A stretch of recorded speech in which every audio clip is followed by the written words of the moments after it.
Hello, Assalamualaikum friends. We are here for your chemistry class. Unfortunately, we were unable to conduct biology class today due to unavailability of our biology teacher. But Sir Sanallah Saab is here and we will conduct chemistry class by now. Sir Sanallah, are you there? Can we start now? Bismillahirrahmanirrahim. Assalamu alaikum to everyone. Hope all the listeners and learners are doing well. ऐं उमेद आहे त सभई जेके बि असांजा दोस्त आहिनि उहे सुठे तरीक़े सां असांखे ॿुधंदा हूंदा ऐं असांजे लेक्चर्स मां इलाही सारो फ़ाइदो हासिलु कंदा हूंदा। सो अॼु जो जेको लेक्चर जो जेको टाइटल आहे, चूंकि असां चोथों चैप्टर पढ़ूं पिया केमिकल बॉन्डिंग, उन केमिकल बॉन्डिंग सां रिलेटेड ई हिकिड़ो टॉपिक आहे उहो डिस्कस कंदासीं। ऐं तक़रीबन जेतिरे बि क़िस्म जूं एंटी टेस्ट अचनि थियूं ऐं सिंध पब्लिक सर्विस कमीशन में उहो चाहे क्वालिफाइड लेक्चरशिप हुजे केमिस्ट्री जी या जेको आहे सो सब्जेक्ट स्पेशलिस्ट जा जेके टेस्ट हूंदा आहिनि उन्हनि में हिन टॉपिक मां ज़रूरु जेको आहे सो MCQs ईंदो आहे या पास्ट में बि प्रैक्टिस रही आहे। ऐं एंटी टेस्ट में बि असां ॾिठो आहे इलाही सारा जेके पास्ट पेपर आहिनि मेहरान जा, NED जा, इवन सिंध यूनिवर्सिटी जा जेके जनरल जेके यूनिवर्सिटीज़ आहिनि उन्हनि में जेका एडमिशन टेस्ट आहे उन में बि इन टॉपिक मां एटलीस्ट ज़रूरु हिकु ॿ क्वेश्चन अचे थो। सो असां पंहिंजे सिलेबस में उन टॉपिक खे इंक्लूड कयो आहे ऐं डिटेल में इंशाल्लाह अॼु असां हुनखे पढ़ण जी कोशिशि कंदासीं। सो उन टॉपिक जो नालो आहे hybridization and types of hybridization. Sir next slide ते मूव कजो।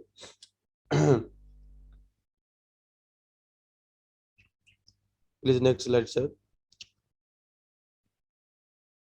So we will discuss about the hybridization. Before discussing the hybridization, मां तव्हांखे हिकिड़ो theoretical background ॾींदो हलां त हिन खां पहिरियां जे लेक्चर में असां जेका शइ डिस्कस कई हुई उहा ही फॉर्मेशन ऑफ द बॉन्ड्स ऐं केतिरे क़िस्म जा केमिकल बॉन्ड हूंदा आहिनि ऐं उहे कीअं ठहंदा आहिनि। हाइब्रिडाइजेशन में कोवेलेंट बॉन्ड जे ठहण जो हिकिड़ो तरीक़ेकार आहे, हिकिड़ो कॉन्सेप्ट आहे त कीअं कोवेलेंट बॉन्ड ठहंदो आहे ॿिनि मॉलिक्यूल्स जे विच, ॿिनि एटम्स जे विच में, ऐं उहो मॉलिक्यूल जे विच में बॉन्डिंग कीअं थींदी आहे। जीएन लीविस कॉन्सेप्ट ॾिनो हो कोवेलेंट बॉन्ड जो, जंहिं इहा ॻाल्हि कई त जेकॾहिं के बि ॿ एटम जेके पंहिंजो पाण में बॉन्ड ठाहिण वञनि था उहे जेकॾहिं पंहिंजा अनपेयर्ड वैलेंस शेल जेके इलेक्ट्रॉन्स आहिनि उहे म्यूचुअली शेयर कंदा त हुन ॿिनि एटम्स जे विच में कोवेलेंट बॉन्ड ठहंदो आहे। पर जीन लेविस जेको आहे उन मॉलिक्यूल्स जी मैग्नेटिक प्रॉपर्टीज़ ऐं उन मॉलिक्यूल जे शेप खे डिफाइन न करे सघियो। So in order to describe the magnetic properties of a molecule and the shape of molecule there is another concept that is hybridization. हिकिड़ो ॿियो कॉन्सेप्ट आहे जेको असांखे उन मॉलिक्यूल जे अंदरि प्रॉपर तरीक़े सां बॉन्डिंग जो हिकिड़ो कॉन्सेप्ट ॾिए थो त हिकु मॉलिक्यूल में ॿ एटम पंहिंजो पाण में कीअं कनेक्टेड हूंदा आहिनि, कीअं बॉन्डेड हूंदा आहिनि।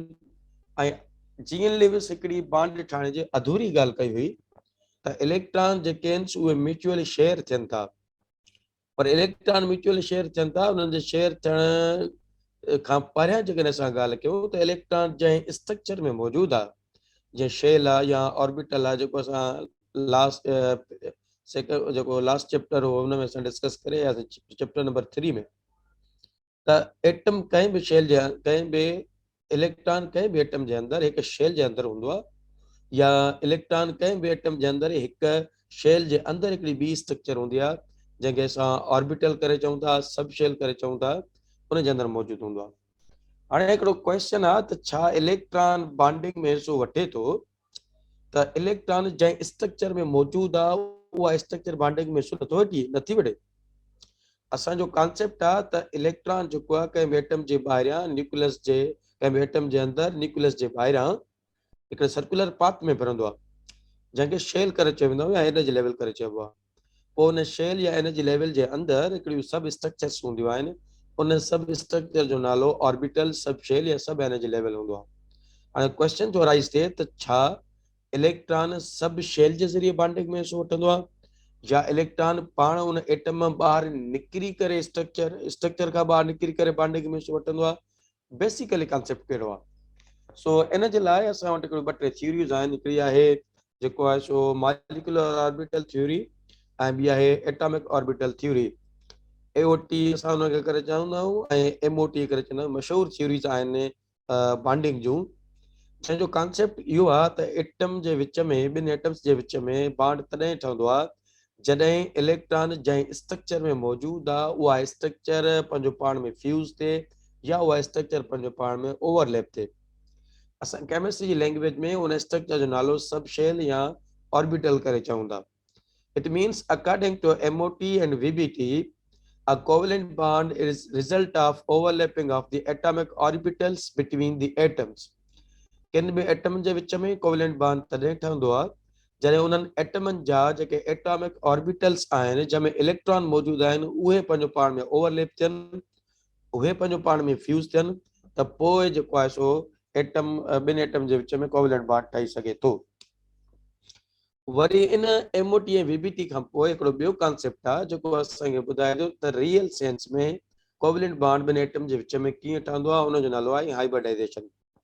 हाइब्रिडाइजेशन के कॉन्सेप्ट के समझण जे लाइ असांखे हिकिड़ी शइ एक्स्ट्रा समझणी पवंदी त जेतिरा बि मॉलिक्यूल्स आहिनि उन्हनि जे विच में उहो जेतिरा बि मॉलिक्यूल्स आहिनि उहो जेतिरनि बि एटम जो ठहियल आहे उन्हनि एटमनि में हिकिड़ो को एटम अहिड़ो ज़रूरु हूंदो जेको उहो सेंट्रल एटम हूंदो। उन मॉलिक्यूल जो कोर जेको एटम हूंदो उहो हिकिड़ो एटम हूंदो, बाक़ी ॿिया एटम उन सां बॉन्डेड हूंदा आहिनि। माना हाइब्रिडाइजेशन जे कॉन्सेप्ट खे सम्झणो आहे त असांखे इहा ॻाल्हि ज़हन में रखणी पवंदी त जेतिरा बि मॉलिक्यूल्स आहिनि उन्हनि सभिनीनि जो को न को सेंट्रल एटम हूंदो आहे ऐं उन जे ॿाहिरां जेके आहिनि हिकिड़ा ॿिया एटम बॉन्डेड हूंदा आहिनि। जीअं असां जेको आहे सो डिस्कस कयो मीथेन मॉलिक्यूल आहे CH4, इन जे अंदरि कार्बन जो तइदाद हिकु आहे, हाइड्रोजन जा 4 एटम हिकु कार्बन एटम सां बॉन्डेड आहिनि ऐं अटैच्ड आहिनि। हाणे इन मीथेन मॉलिक्यूल में जेको सेंट्रल एटम आहे कार्बन आहे। हाणे असांखे कीअं ख़बर पए हिकिड़ो मॉलिक्यूलर फार्मूला लिखियलु हुजे ऐं उन मॉलिक्यूलर फार्मूला में असांखे कीअं ख़बर पए त बाबा हिन मॉलिक्यूल जो ही एटम सेंट्रल एटम आहे, उहा ख़बर पवंदी आहे उन एटम जे नंबर मां। असां इहो इंडिडेस जे ॿारनि खे सेखारींदा आहियूं त जेको आहे सो अवा को बि हिकिड़ो मॉलिक्यूल मिलियलु आहे उन मॉलिक्यूल जे अंदरि मुख़्तलिफ़ क़िस्म जा एटम मौजूदु आहिनि, कीअं ख़बर पए त उन जो सेंट्रल एटम कहिड़ो आहे। मोस्टली उहो एटम हूंदो आहे, मोस्टली कंहिं बि एटम जो सेंट्रल कंहिं मॉलिक्यूल जो सेंट्रल एटम जंहिंजे अंदरि जेको आहे जंहिंजो नंबर उन मॉलिक्यूल में सभिनी खां घटि हुजे, इनखे चवंदा आहियूं असां सेंट्रल एटम। सो हाइब्रिडाइजेशन जो कॉन्सेप्ट इहो आहे त हिकु कोवेलेंट बॉन्ड तॾहिं ठहंदो आहे जॾहिं कंहिं बि मॉलिक्यूल जे अंदरि जेको सेंट्रल एटम आहे उन जा हाइब्रिड ऑर्बिटल्स ऐं उन खां पोइ ॿियो जेको एटम आहे उन जा एटॉमिक ऑर्बिटल्स पंहिंजो पाण में ओवरलैप थींदा त नतीजे में हिकिड़ो कोवेलेंट बॉन्ड ठहंदो आहे। माना हाइब्रिडाइजेशन बिल्कुलु डिफरेंट कॉन्सेप्ट ॾिनो आहे। जीअं लेविस जो चवणु हो त इलेक्ट्रॉन जेको आहे उहो म्यूचुअली शेयर थिए थो त नतीजे में कोवेलेंट बॉन्ड ठहे थो। उन खां पोइ ॿ थ्योरीज़ आहिनि, हिकिड़ी आहे VBT ऐं ॿी आहे MOT। उहा इहे शइ ॿुधाइनि थियूं त कोवेलेंट बॉन्ड तॾहिं ठहंदो आहे जॾहिं इलेक्ट्रॉन जंहिं स्ट्रक्चर में मौजूदु आहे मतिलबु ऑर्बिटल उहे जॾहिं पंहिंजो पाण में ओवरलैप थियनि था त उन खां पोइ जेको आहे सो कोवेलेंट बॉन्ड ठहे थो, न त कोन थो ठहे। जॾहिं त हाइब्रिडाइजेशन जो कॉन्सेप्ट इहो आहे, उनजो चवणु इहो आहे त कोवेलेंट बॉन्ड तॾहिं ठहंदो आहे जॾहिं हिकु मॉलिक्यूल जे सेंट्रल एटम जा हाइब्रिड ऑर्बिटल्स ऐं ॿिए एटम जा एटॉमिक ऑर्बिटल्स जॾहिं पंहिंजो पाण में ओवरलैप थींदा नतीजे में कोवेलेंट बॉन्ड ठहंदो आहे। So hybridisation gives the real concept of the formation of covalent bond between atoms inside a molecule. कंहिं बि मॉलिक्यूल में जेके ॿ एटम बॉन्डेड आहिनि जे विच में कोवेलेंट बॉन्ड आहे, उनजो रियल जेको कॉन्सेप्ट आहे उहो हाइब्रिडाइजेशन ॾिनो आहे। इहो world wide accepted by scientist, mostly इन में बिलीव कंदा आहिनि। इन्हनि ते इलाही सारा एक्सपेरिमेंट्स ऐं रिसर्च थी चुकी आहे त वाक़ई जेको कॉन्सेप्ट बॉन्डिंग कोवेलेंट जो आहे उहो हाइब्रिडाइजेशन वारो ई वधीक जेको आहे सो इफेक्टिव आहे या वधीक जेको आहे सो इहो एक्सेप्टेबल आहे। सो कॉन्सेप्ट ऑफ हाइब्रिडाइजेशन सब खां पहिरियों इंट्रोड्यूस कराई लाइनस पॉलिंग ऐं कॉन्सेप्ट ऑफ हाइब्रिडाइजेशन जो कॉन्सेप्ट इहो आहे त कंहिं बि मॉलिक्यूल जो जेको सेंट्रल एटम आहे उन जा उहे इलेक्ट्रॉन या इन जा उहे ऑर्बिटल जेके कोवेलेंट बॉन्ड ठाहिण में कोवेलेंट बॉन्ड मां बि सिग्मा बॉन्ड ठाहिण में जेके इन्वॉल्व हूंदा उहे सभ खां पहिरियों पंहिंजो पाण में मिक्स थींदा, उन खां पोइ इन कोवेलेंट बॉन्ड ठहंदो।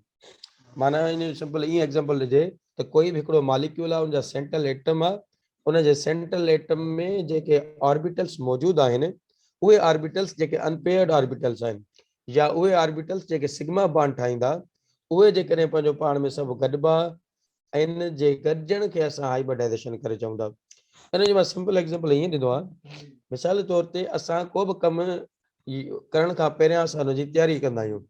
ऑफिस वञिणो आहे असां तयारी कंदा आहियूं, लेक्चर ॾियणो आहे हुनजी तयारी करणी आहे, उन खां पोइ स्टडी आहे हुनजी जेका आहे तयारी करणी, पेपर आहे एग्ज़ाम आहे हुनजी तयारी करणी आहे। सिमिलरली हिकु एटम जॾहिं पंहिंजे ऑफिस वञे थो, माना जॾहिं उहो बॉन्ड ठाहिण वञे थो ऐं जेकॾहिं उहो कंहिं मॉलिक्यूल जो सेंट्रल एटम आहे त सभ खां पहिरियों उहो बॉन्डिंग जी तयारी कंदो आहे।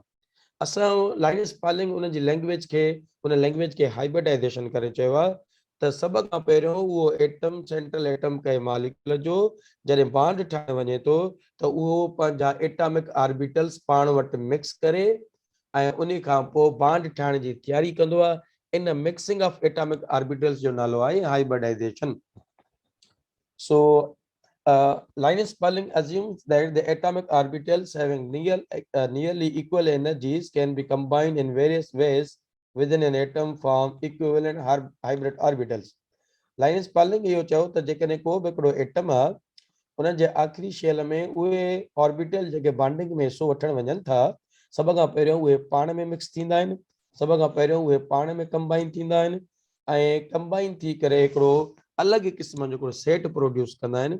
इन सॼे प्रोसेस खे इन मिक्सिंग खे हाइब्रिडाइजेशन करे चइबो आहे। हाइब्रिडाइजेशन फ़क़ति उन हिकिड़े एटम जी थींदी जेको कंहिं मॉलिक्यूल में सेंट्रल एटम हूंदो। हिकिड़े मॉलिक्यूल में त इलाही सारा एटम थी सघनि था, सभिनी जी हाइब्रिडाइजेशन असां कोन पढ़ंदासीं, न ई सभिनी जी हाइब्रिडाइजेशन थींदी आहे, पर उन मॉलिक्यूल जेको सेंट्रल एटम आहे उन जा उहे ऑर्बिटल्स जेके बॉन्डिंग में हिसो वठंदा ऐं मॉलिक्यूल ठाहींदा उहे एटॉमिक ऑर्बिटल्स पंहिंजो पाण में मिक्स थींदा। इन मिक्सिंग जो नालो हूंदो आहे hybridisation.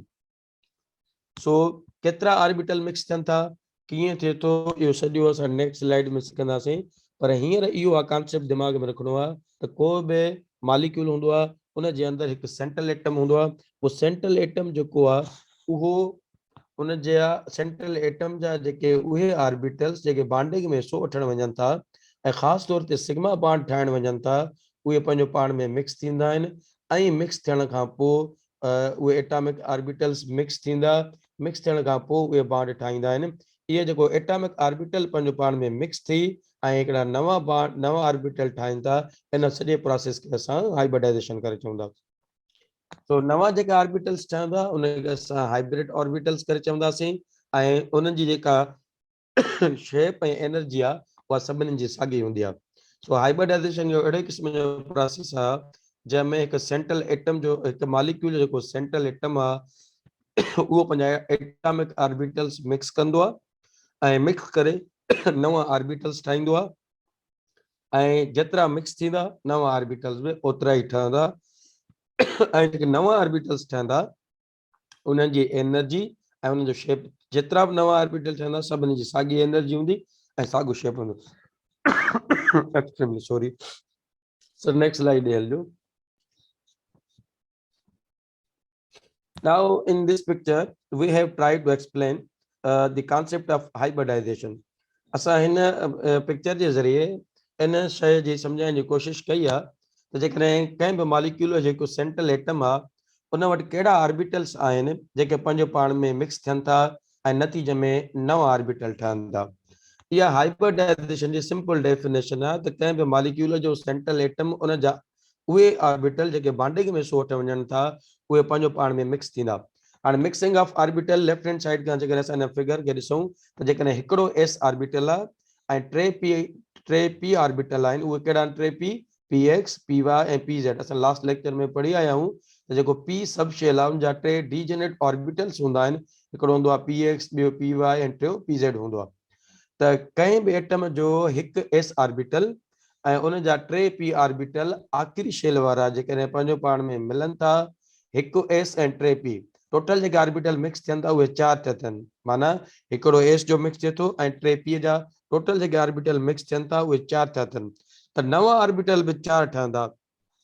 The name of new type of hybrid orbital produce चए थो त जेकॾहिं हिकिड़ो s जो ऑर्बिटल ऐं टे p जा ऑर्बिटल मिलंदा त नवां जेके ऑर्बिटल मिलंदा उहे बि 4 हूंदा ऐं उन जो नालो हूंदो sp3 हाइब्रिड ऑर्बिटल्स। असां पढ़ूं था हाइब्रिडाइजेशन में, पर असां हींअर उनखे नालो ॾियूं था sp3 हाइब्रिड ऑर्बिटल्स, जो माना पहिरियां 4 ऑर्बिटल हुआ, s अलॻि हो, टे p जा ऑर्बिटल अलॻि हुआ, पर जॾहिं हाणे उहे टई पंहिंजो पाण में मिलिया आहिनि, मिक्स थिया आहिनि, कंबाइन थिया आहिनि, हाइब्रिड थिया आहिनि, त नतीजे में 4 नवा ऑर्बिटल ठहिया, 4 मिक्स थिया आहिनि ऐं 4 नवा ऑर्बिटल ठहिया।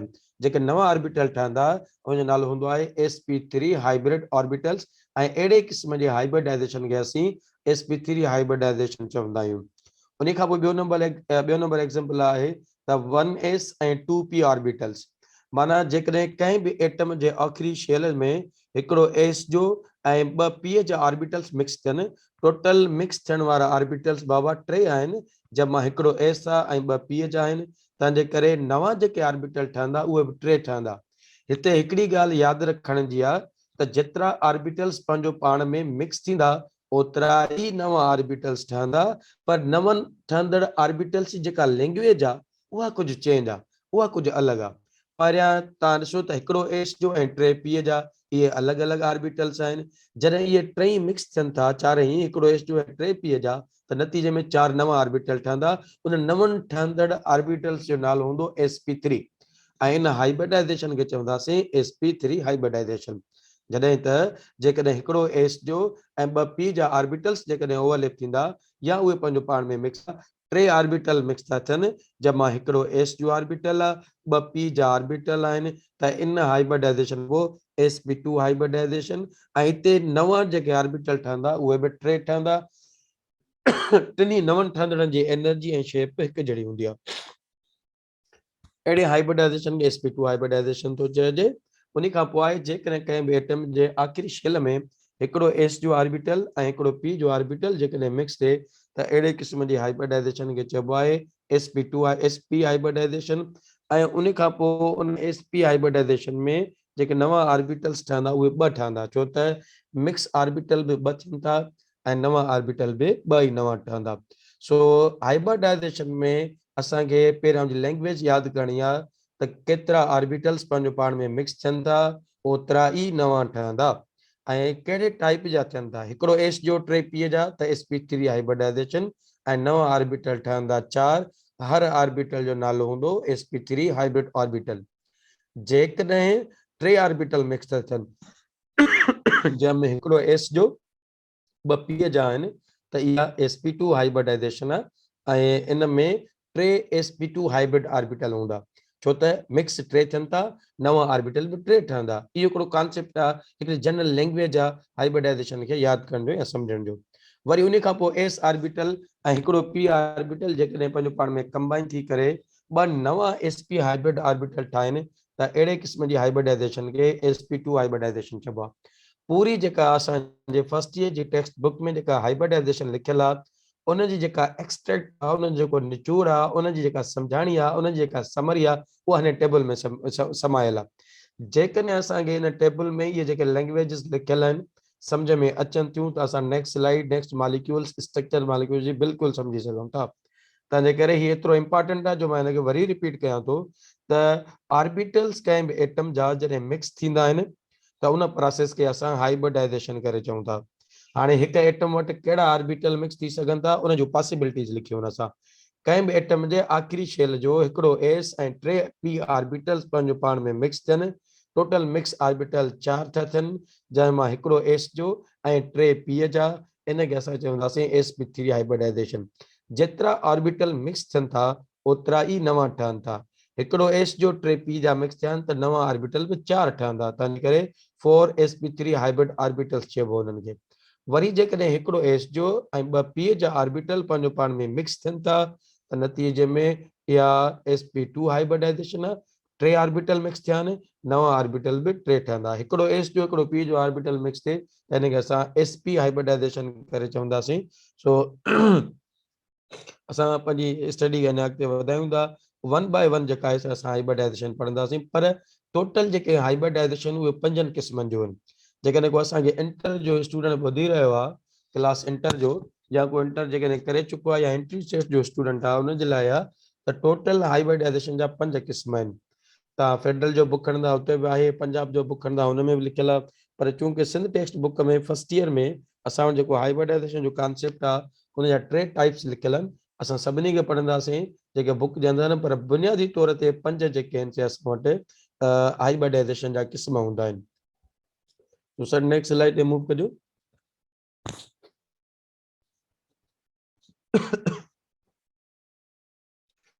एक्चुअली पर्पस जेको आहे उहो हाइब्रिडाइजेशन जो कहिड़ो आहे?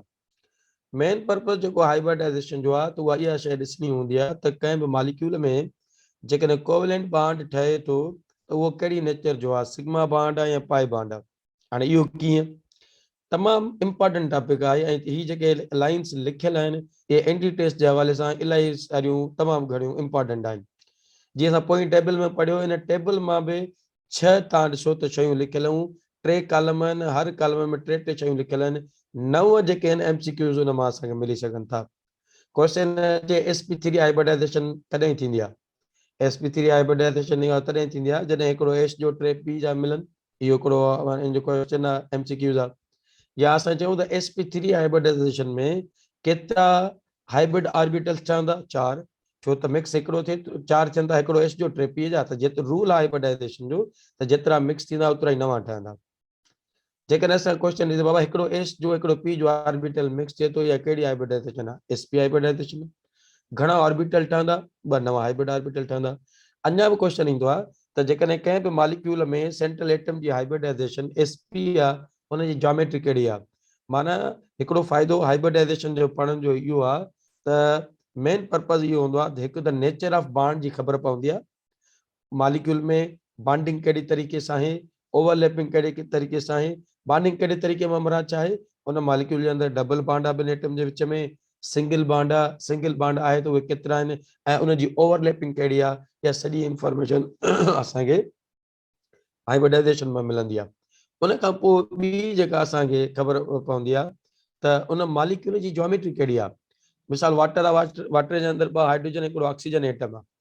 हाणे बज़ाहिर तौर ते सभिनी खे ईअं लॻे थो त हाइड्रोजन ऑक्सीजन 2 जेके आहिनि हिकिड़ा लीनियर मॉलिक्यूल आहे, पर रियल सेंस में जॾहिं असां हाइब्रिडाइजेशन पढ़ूं था त असांखे ख़बर पई त वाटर मॉलिक्यूल जो स्ट्रक्चर वी शेप्ड आहे या बेंट या एंगुलर स्ट्रक्चर आहे।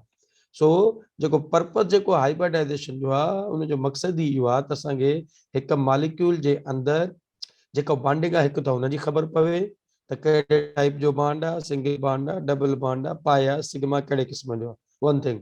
सेकेंडली असांखे इहा शइ ख़बर पए त उन मॉलिक्यूल जे अंदरि जेको सेंट्रल एटम आहे उनजी ही हाइब्रिडाइजेशन आहे त मॉलिक्यूल जो माना असां शेप प्रेडिक्ट करे सघूं था, उनजी स्ट्रक्चर ॿुधाए सघूं था। भली मॉलिक्यूल असां नेकेड आई सां न बि ॾिसी सघूं, पर उनजी हाइब्रिडाइजेशन करे असां ॿुधाए सघूं था त उन मॉलिक्यूल जो एक्सपेक्टेड शेप कहिड़ो पॉसिबल थी सघे थो। सर नेक्स्ट स्लाइड ते मूव कजो।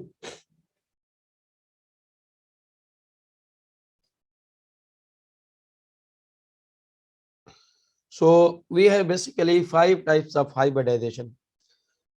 That is on the basis of overlapping of orbitals. जी असां पढ़ी आयासीं पहिरीं सेकंड जेका स्लाइड हुई जंहिंमें फिगर ॾिनल हुई, टेबल लिखियल हुई त हिकिड़ो s जो 3 p जा त sp3 हाइब्रिडाइजेशन आहे। साॻे तरीक़े सां हिते टोटल जेके हाइब्रिडाइजेशन जा क़िस्म आहिनि उहे 4 आहिनि।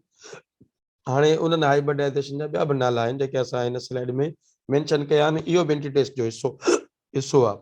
त बाबा sp हाइब्रिडाइजेशन आहे, इन जो ॿियो नालो कहिड़ो आहे? इन जो नालो डायगोनल बि चइबो आहे या उनजो लीनियर हाइब्रिडाइजेशन बि चइबो आहे। उन खां पोइ sp2 हाइब्रिडाइजेशन आहे ॿियो नंबर, या ट्राइगोनल हाइब्रिडाइजेशन चइबी आहे, या कुझु बुक्स में तव्हां पढ़ियो हूंदो त ट्राइगोनल प्लेनर बि लिखियल हूंदो आहे।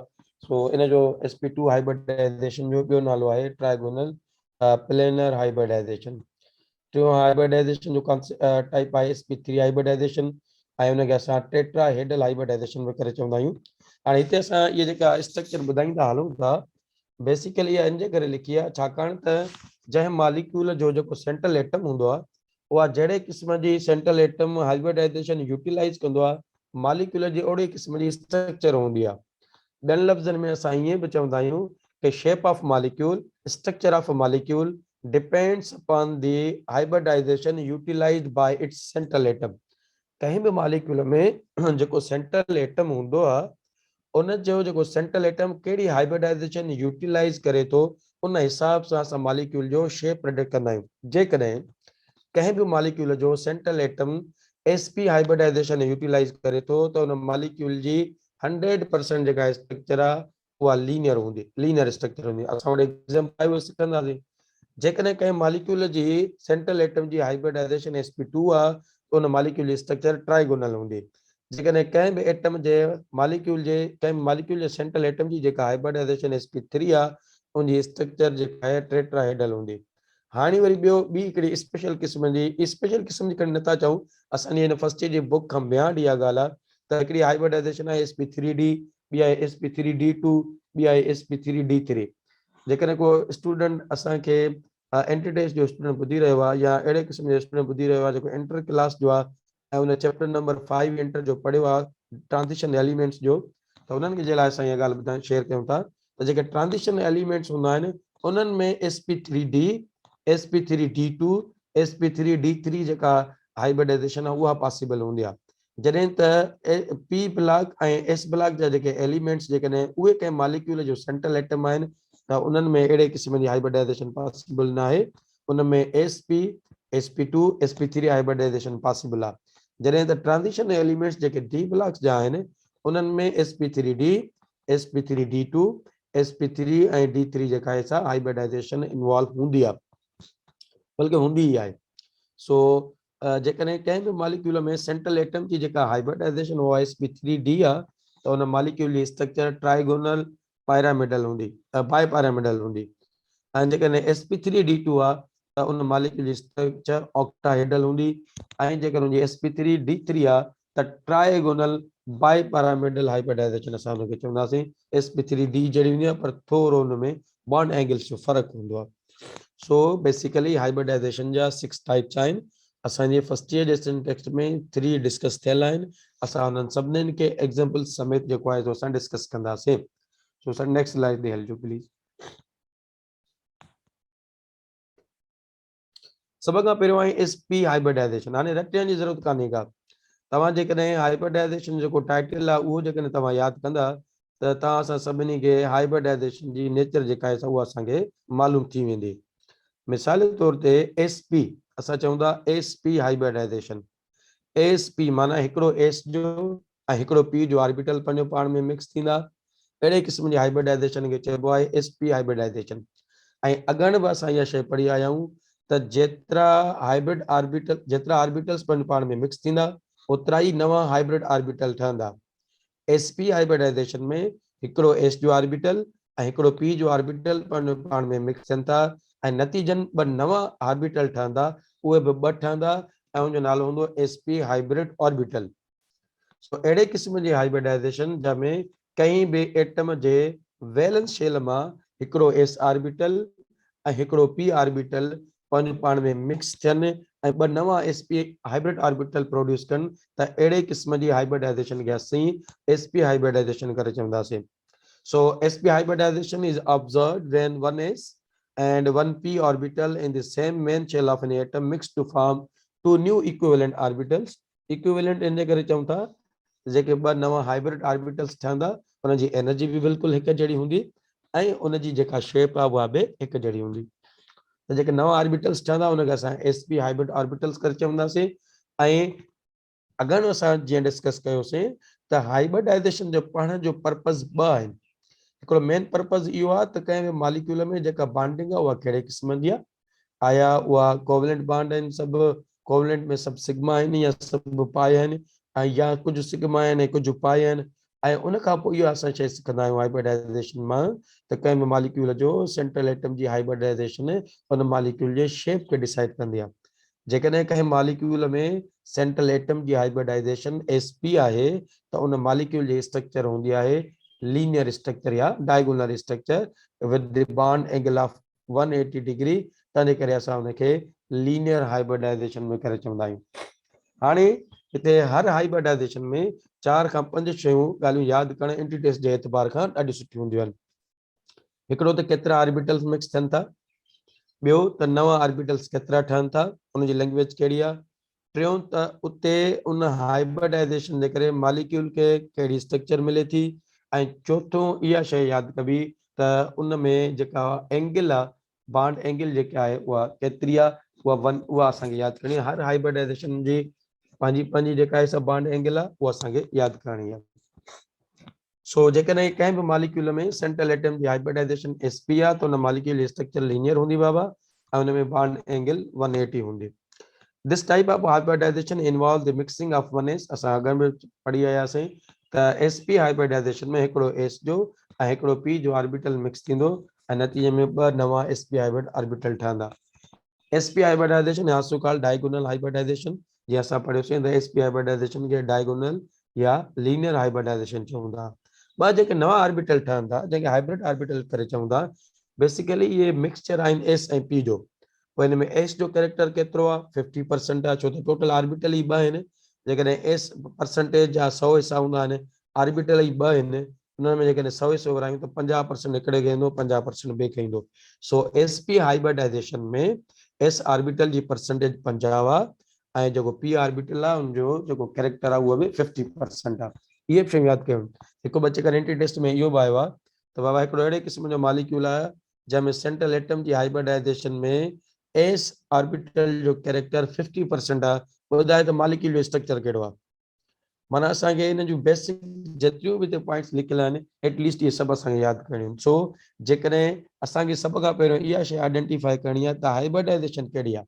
हाइब्रिडाइजेशन उहा आहे जंहिंमें s जो कैरेक्टर 50 ऐं p जो कैरेक्टर बि 50 आहे त अहिड़े क़िस्म जी हाइब्रिडाइजेशन आहे sp हाइब्रिडाइजेशन। ऐं sp हाइब्रिडाइजेशन जे करे जेको मॉलिक्यूल जो शेप हूंदो आहे उहो लीनियर शेप हूंदो आहे। सो हलूं था जेको आहे असां पंहिंजे एग्जाम्पल जे तरफ़। ॿ एग्जाम्पल असां हिते हर हाइब्रिडाइजेशन जा सम्झाइण जी कोशिशि कई आहे। sp3 हाइब्रिडाइजेशन असां 3 खां 4 एग्जाम्पल लिखिया आहिनि छो त उहा वधीक इन्हनि खां कॉम्प्लेक्स आहे। सो हलूं था पंहिंजे sp हाइब्रिडाइजेशन जे एग्जाम्पल ॾांहुं। सर प्लीज नेक्स्ट स्लाइड ते मूव कजो। एग्जाम्पल आहे बेरिलियम क्लोराइड। जेको बि मॉलिक्यूल तव्हांखे हाइब्रिडाइजेशन खे सम्झाइण जे लाइ मिले तव्हां यकीन कयो जॾहिं बि तव्हांखे मॉलिक्यूल मिलंदो आहे जिथे बि कोई एग्जाम्पल आयो आहे इवन पेपर में बि आयो आहे उहो इहो ईंदो आहे पेपर में ॿ टे चकर इहो आयो आहे त बाबा बेरिलियम क्लोराइड आहे इन जी स्ट्रक्चर डिस्कस कयो on the basis of hybridization. Basically सॼो इहो ई सम्झाइणु आहे त कंहिं बि मॉलिक्यूल जी स्ट्रक्चर कहिड़ी आहे इन टर्म्स ऑफ हाइब्रिडाइजेशन। हिते बि ॼण त माना कुझु अहिड़े क़िस्म जी असां शइ डिस्कस कंदासीं। हिकु त हुनजी स्ट्रक्चर ऐं ॿियो हुनजी बॉन्डिंग। छो त असां पोइ जेका पर्पज़ वारी स्लाइड हुई उन में असां इहा शइ पढ़ी आयासीं त हाइब्रिडाइजेशन जो पर्पज़ ई इहो आहे त हिकु मॉलिक्यूल जी बॉन्डिंग जी असांखे ख़बर पवे ऐं ॿियो ख़बर पवे त हुन मॉलिक्यूल जी स्ट्रक्चर कहिड़ी आहे। सो सभ खां पहिरियों जेको मॉलिक्यूल डिस्कस करणो आहे उहो बेरिलियम क्लोराइड आहे। इहो हिकिड़ो क्वेश्चन जो बि आंसर आहे। असांखां केरु चए त बाबा बेरिलियम क्लोराइड जो सेंट्रल एटम कहिड़ो आहे असां चवंदासीं बेरिलियम जो जेको सेंट्रल एटम बेरिलियम क्लोराइड जो बेरिलियम आहे। छो त अॻु पढ़ी आयासीं त उहो कंहिं कंपाउंड में मॉलिक्यूल में सेंट्रल एटम हूंदो जंहिंजो नंबर छा आहे घटि आहे। बेरिलियम क्लोराइड में क्लोरीन जा 2 एटम आहिनि ऐं बेरिलियम जो हिकिड़ो एटम आहे माना बेरिलियम जो तइदाद घटि आहे। So it's central atom. असां ॾिसंदासीं इन सेंट्रल एटम जी हाइब्रिडाइजेशन। सो हाइब्रिडाइजेशन कीअं ॾिसबी सभ खां पहिरियों उन एटम जी कबी इलेक्ट्रॉनिक कॉन्फ़िगरेशन। बेरिलियम ऐं कार्बन जी जेका इलेक्ट्रॉनिक कॉन्फ़िगरेशन आहे उहा असां बेरिलियम बोरान ऐं कार्बन इन्हनि जी एक्साइटेड स्टेट वारी इलेक्ट्रॉनिक कॉन्फ़िगरेशन कंसीडर कंदा आहियूं जेका असांजी हिन सेकंड रो में लिखियल आहे। In excited state, the electronic configuration of beryllium is 1s2, 2s1 and 2p1। हाणे हिते जेको आहे 2s1 ऐं 2p1 इहे 2 ऑर्बिटल आहिनि जेके आख़िरी शेल आहे हिन जो बेरिलियम जो उन में 2s1 ऐं 2p1 ऑर्बिटल आहिनि। आख़िरी शेल आहे 2s आख़िरी शेल आहे 2 उन में हिकिड़ो ऑर्बिटल आहे s उनजो नालो आहे 2s1 ऐं ॿियो सां आख़िरी शेल में ऑर्बिटल आहे 2p1। इहे ॿई पंहिंजो पाण में मिक्स थींदा माना बेरिलियम में हिकिड़ो s जो ऑर्बिटल मिक्स थिए थो ऐं हिकिड़ो p जो ऑर्बिटल मिक्स थिए थो नतीजे में 2 नवां sp हाइब्रिड ऑर्बिटल्स ठहनि था। सो चए थो thus in excited state the electronic configuration of beryllium is 1s2, 2s1, 2px1। In excited state the beryllium atom undergoes sp hybridization। चए थो excited state में बेरिलियम जो हिकिड़ो s ऐं हिकिड़ो p जो ऑर्बिटल मिक्स थींदा ऐं उन जे अंदरि sp हाइब्रिडाइजेशन थींदी ऐं जॾहिं हिकिड़ो s जो ऐं हिकिड़ो p जो ऑर्बिटल मिक्स थींदा। Thus, two half-filled sp hybrid orbitals are formed which are arranged linearly. जेके पंहिंजे पाण खे linearly arrange कंदा असां हिन ॻाल्हि खे पिक्चर जे ज़रिए सम्झाइण जी कोशिशि कई आहे ऐं जेको आहे नेक्स्ट पेज ते असां उहा डिस्कस कंदासीं. So sir please next slide tell you. हाणे हिते जेका पहिरीं पिक्चर आहे हिन में जेको ही लिखियल आहे 1 इहो हिन बेरिलियम जो 2s वारो ऑर्बिटल आहे ऐं जेको 2px 2py 2pz इन जा 2py 2pz वेकेंट आहिनि ऐं 2px1 में हिकिड़ो इलेक्ट्रॉन आहे. हाणे बेरिलियम जो हिकिड़ो 2s1 वारो ऑर्बिटल ऐं ॿियो 2px1 वारो ऑर्बिटल पंहिंजो पाण में मिक्स करे sp हाइब्रिडाइजेशन ठाहिनि था.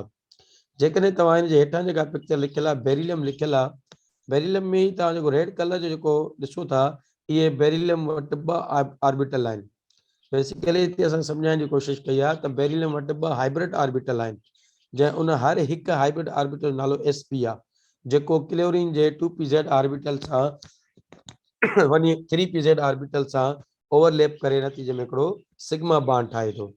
जेकॾहिं तव्हां हेठी अञा लास्ट वन वारी स्ट्रक्चर ॾिसंदव त बेरिलियम जो क्लोरीन सां सिंगल बॉन्ड आहे बेरिलियम जो ॿिए बि क्लोरीन एटम सां सिंगल बॉन्ड आहे. इट मीन्स के हितां हाइब्रिडाइजेशन मां असांखे ख़बर पई त बेरिलियम क्लोराइड में बेरिलियम जी हाइब्रिडाइजेशन sp आहे जंहिंमें बेरिलियम सेंट्रल एटम वटि ॿ sp हाइब्रिड ऑर्बिटल्स आहिनि जेके हिन फिगर में रेड कलर जे ज़रिए शो थियल आहिनि.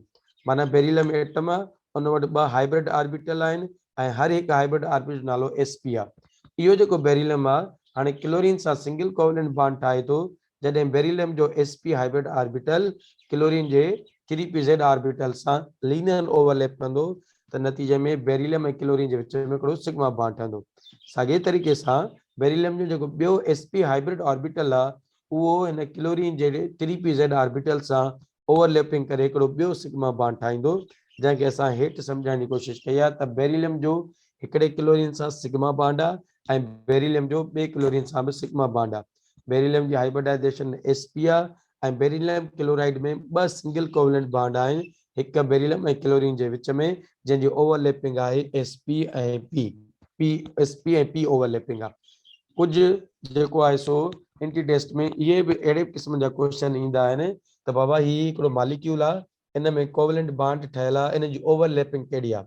जेकॾहिं अचे त बाबा बेरिलियम क्लोराइड आहे उन में बेरिलियम ऐं क्लोरीन जे विच में सिंगल कोवेलेंट बॉन्ड आहे त उनजी ओवरलैपिंग कहिड़ी आहे त उनजो सिंपल आंसर आहे sp ऐं 3pz या सिंपल चऊं त sp ऐं p ओवरलैपिंग आहे. sp ऑर्बिटल आहे बेरिलियम जो ऐं 3pz ऑर्बिटल हूंदो पंहिंजो क्लोरीन जो. त ॾिसो असां अॻ में ई पढ़ी आयासीं त जेका हाइब्रिडाइजेशन आहे उन मां हिकु मॉलिक्यूल जी जेका ज्योमेट्री आहे उनजी ख़बर पवंदी ऐं ॿियो ख़बर पवंदी उन्हनि जे अंदरि जेका बॉन्डिंग आहे. हिते बॉन्डिंग जी त ख़बर पइजी वई पर मॉलिक्यूल जी जेका स्ट्रक्चर आहे उहा बि लीनियर आहे जीअं असां हिते बॉन्डिंग में शो कयो आहे त स्ट्रक्चर जेका आहे बेरिलियम क्लोराइड जी उहा स्ट्रेट स्ट्रक्चर आहे लीनियर स्ट्रक्चर आहे ऐं जेका बॉन्ड एंगल आहे उहा 180 आहे. सर नेक्स्ट स्लाइड ते मूव कजो please.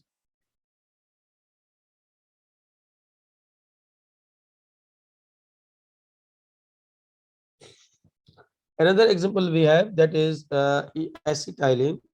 Acetylene one of the जेको आहे सो हिकिड़ो फर्स्ट मेंबर आहे अल्काइन फैमिली जो असां हिनखे एसिटाइलिन खे असां इथाइलिन बि करे चवंदा आहियूं ऐं जो मॉलिक्यूलर फॉर्मूला आहे C2H2.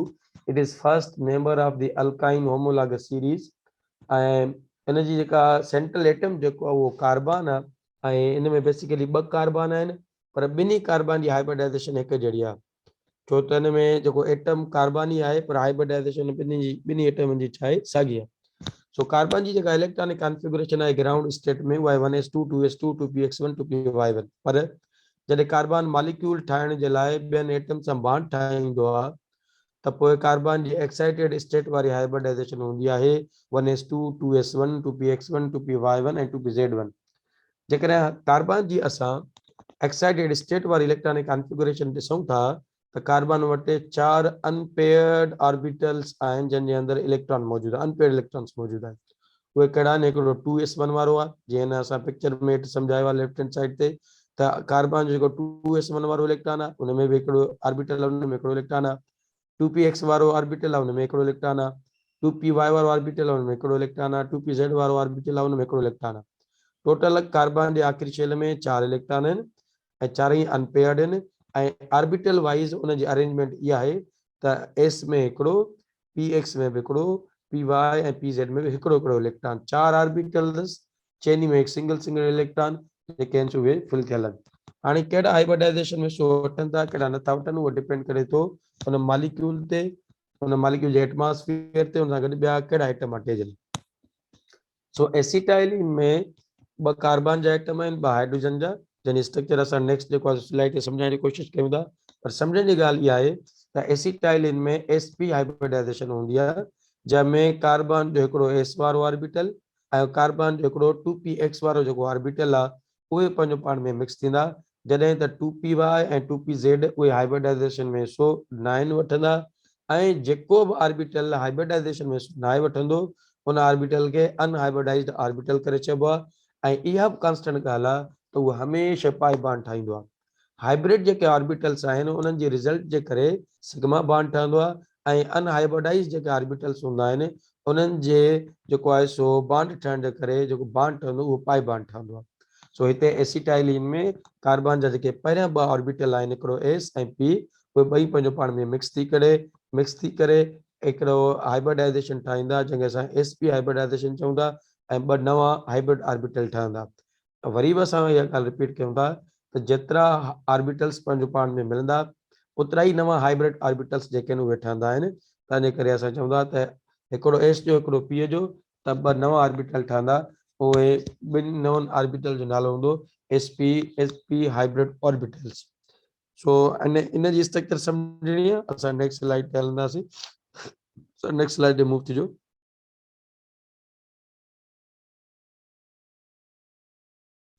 So let's discuss the structure of acetylene molecule. Each carbon atom, because we have 2 carbon in acetylene, हर कार्बन एसिटाइलिन में sp हाइब्रिडाइज्ड हूंदी जंहिंमें हू हिकिड़ो s जो ऑर्बिटल यूज कंदी ऐं उन s ऑर्बिटल नालो हूंदो 2s ऐं हिकिड़ो 2p ऑर्बिटल यूज कंदी पंहिंजे हाइब्रिडाइजेशन में। इहा ॻाल्हि यादि रखणी आहे, मॉलिक्यूल यादि रखणो आहे, छो त कार्बन त आहे एटम कार्बन पर मुख़्तलिफ़ मॉलिक्यूल्स में उनजी हाइब्रिडाइजेशन मुख़्तलिफ़ हूंदी आहे, असांखे बेसिकली उहा यादि करणी आहे। सो एसिटाइलिन में कार्बन जी हाइब्रिडाइजेशन sp आहे जंहिंमें हिकिड़ो s जो हिकिड़ो p जो ऑर्बिटल जेको आहे उन हाइब्रिडाइजेशन में हिस्सो वरितो आहे ऐं नतीजे में जेको आहे सो उनजी स्ट्रक्चर ठही आहे एसिटाइलिन जी। हाणे एसिटाइलिन में 2 अनहाइब्रिडाइज्ड ऑर्बिटल आहिनि ऐं 2 जेके आहिनि से पाई बॉन्ड आहिनि, 2 पाई बॉन्ड आहिनि 2 कार्बन जे विच में ऐं हिकिड़ो सिग्मा बॉन्ड आहे कार्बन जे विच में, जॾहिं त 2 सिग्मा बॉन्ड आहिनि कार्बन ऐं हाइड्रोजन जे विच में। जेके कार्बन जे विच में जेको सिग्मा बॉन्ड आहे उनजी ओवरलैपिंग आहे sp जॾहिं त कार्बन ऐं हाइड्रोजन जे विच में जेको सिग्मा बॉन्ड आहे उनजी ओवरलैपिंग आहे sp कार्बन जे तरफ़ खां ऐं s ऑर्बिटल आहे हाइड्रोजन जे तरफ़ खां। सो इस एसिटाइलिन मॉलिक्यूल में 2 कार्बन जा आइटम आहिनि जंहिंमें 2 कार्बन जे विच में जेको आहे सो ट्रिपल बॉन्ड आहे जंहिंमें 2 पाई बॉन्ड ऐं हिकु सिग्मा बॉन्ड आहे। जेको सिग्मा बॉन्ड आहे उनजी ओवरलैपिंग आहे sp जॾहिं त 2 पाई बॉन्ड आहिनि त उनजी ओवरलैपिंग आहे हिकिड़े कार्बन जो 2py ॿिए कार्बन जो 2py सां पैरेलल ओवरलैपिंग कंदो पाई बॉन्ड ठहंदो ऐं उन खां पोइ वरी ॿियो जेको पाई बॉन्ड आहे ॿियो जेको पाई बॉन्ड आहे जंहिंमें जेको आहे सो ॿियो जेको पाई बॉन्ड आहे उहो कार्बन जे विच में 2pz ऑर्बिटल्स जे करे ठहंदो आहे जेको आहे सो उहो कार्बन जे विच में आहे। वरी कार्बन हाइड्रोजन जे विच में जेको बॉन्ड आहे उनजी जेका ओवरलैपिंग आहे उहा sp ऐं s ओवरलैपिंग हूंदी आहे। सो इन में इलाही सारा जेके आहिनि से असां वटि MCQs ठही सघनि था त बाबा एसिटाइलिन मॉलिक्यूल में कार्बन जे विच में केतिरा बॉन्ड आहिनि, कार्बन जे विच में 3 बॉन्ड आहिनि जंहिंमें हिकिड़ो सिग्मा आहे 2 पाए। वरी इहो क्वेश्चन पुछी सघिजे थो त एसिटाइलिन में हिकिड़ो सिग्मा बॉन्ड आहे त उनजी ओवरलैपिंग कहिड़ी आहे, तुंहिंजो आंसर आहे sp ओवरलैपिंग आहे। वरी ॿियो क्वेश्चन पुछिजे त कार्बन ऐं हाइड्रोजन जे विच में सिंगल कोवेलेंट बॉन्ड आहे उनजी ओवरलैपिंग कहिड़ी आहे, तुंहिंजो सिंपल आंसर आहे sp कार्बन जे तरफ़ खां ऐं हाइड्रोजन जी तरफ़ खां s ऑर्बिटल आहे। सो कंहिं दोस्त ते क्वेश्चन पुछियो आहे क्योंकि हलंदड़ आहे त अदो पुछे थो त बॉन्ड जा केतिरा क़िस्म आहिनि। बाबा जेकॾहिं असां कैटेगराइज़ कयूं बॉन्ड जा 2 क़िस्म हूंदा आहिनि, हिकिड़ा प्राइमरी बॉन्ड्स हूंदा आहिनि, हिकिड़ा सेकेंडरी बॉन्ड्स हूंदा आहिनि। असां हिन खां पहिरियां जेको लेक्चर आहे पुट उन में इहा शइ डिटेल में डिस्कस करे आया आहियूं त बॉन्ड जा ॿ क़िस्म, प्राइमरी ऐं secondary. What about primary? Primary bond माना मॉलिक्यूल जे अंदर जेका बॉन्डिंग आहे उनखे प्राइमरी बॉन्ड करे चइबो। सेकेंडरी बॉन्ड्स माना मॉलिक्यूल जे विच में, ॿिनि मॉलिक्यूल जे विच में केतिरी बॉन्डिंग आहे, कहिड़े क़िस्म जी बॉन्डिंग आहे, उनखे सेकेंडरी बॉन्ड करे चइबो। वरी प्राइमरी बॉन्ड जा 4 क़िस्म हूंदा आहिनि। हिकिड़ो हूंदो आहे आयनिक बॉन्ड, ॿियो हूंदो आहे कोवेलेंट बॉन्ड, टियों हूंदो आहे कोऑर्डिनेटेड कोवेलेंट बॉन्ड, ऐं चौथो आहे मेटेलिक बॉन्ड। इहे सभई प्राइमरी बॉन्ड जा क़िस्म आहिनि। सेकेंडरी बॉन्ड जा बि 3-4 क़िस्म आहिनि। हिकिड़ो तव्हांजो हाइड्रोजन बॉन्डिंग आहे, विक वंडरवाल फोर्स आहे, डाइपोल डाइपोल अट्रैक्शन आहे।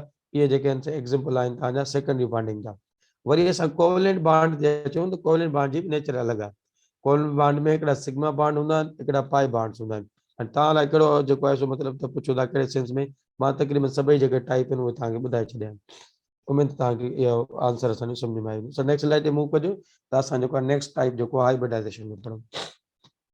हाणे ॾिसो हिन स्ट्रक्चर में असां सही तरीक़े सां सम्झाइण जी कोशिशि कई आहे त जेको इथाइलिन एसिटाइलिन जेको मॉलिक्यूल आहे उन में 2 कार्बन जा एटम ऐं हर कार्बन जेको आहे sp हाइब्रिडाइज्ड आहे।